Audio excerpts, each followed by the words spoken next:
হবে। তাই বিশেষ করে আজকে মোহাম্মদ শফিক অল্প বয়সী একজন মানুষ, অল্প বয়সী একজন ব্যক্তি আমাদের থেকে চিরবিদায় নিচ্ছেন। আমরা সবাই উপস্থিত হয়ে ওনাকে বিদায় দেওয়ার জন্য উপস্থিত হয়েছি।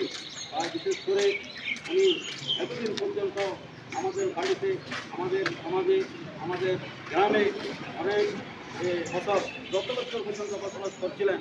এতদিন পর্যন্ত আপনাদের কেউ কারো পায়ে লাগে, কারো সবসময় লাগে, কারো ছেলে লাগে, এভাবে হয়তো এতদিন পর্যন্ত সমাজের মধ্যে বসবাস করছিলেন। আপনাদের সাথে ওনার হুটুক পটুক হয়েছে, কথাবার্তা হয়েছে, চালচলন হয়েছে। যদি ওনার পরিবারের পক্ষ থেকে আমি বলছি, ওনার মাধ্যমে যদি আপনারা কথাবার্তার মাধ্যমে, চালন আচার ব্যবহারের মাধ্যমে, চলাফেরার মাধ্যমে যদি কোনো কারো যদি মনের মধ্যে কষ্ট পেয়ে থাকেন, আমি ওনার ভাই বলদের পক্ষ থেকে, ওনার ছেলের পক্ষ থেকে আপনাদের কাছে মাপ চাচ্ছি। আপনারা সবাই আল্লাহর এখনো মাপ করে দিন। ব্যাপারে টাকা পয়সা গরিব মানুষ যদি আপনারা যদি কোনো কেউ ওনার কাছ থেকে টাকা পয়সা খাইয়ে থাকেন, যদি মাফ করার মতো ক্ষমতা থাকে মাফ করে দেবেন।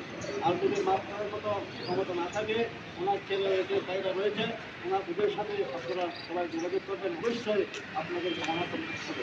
আর যদি উনি যদি টাকা যদি তাহলে কাছে যদি টাকা পয়সা পেয়ে থাকেন, ওনার ছেলে ভাইদেরকে বিশেষ করে এখন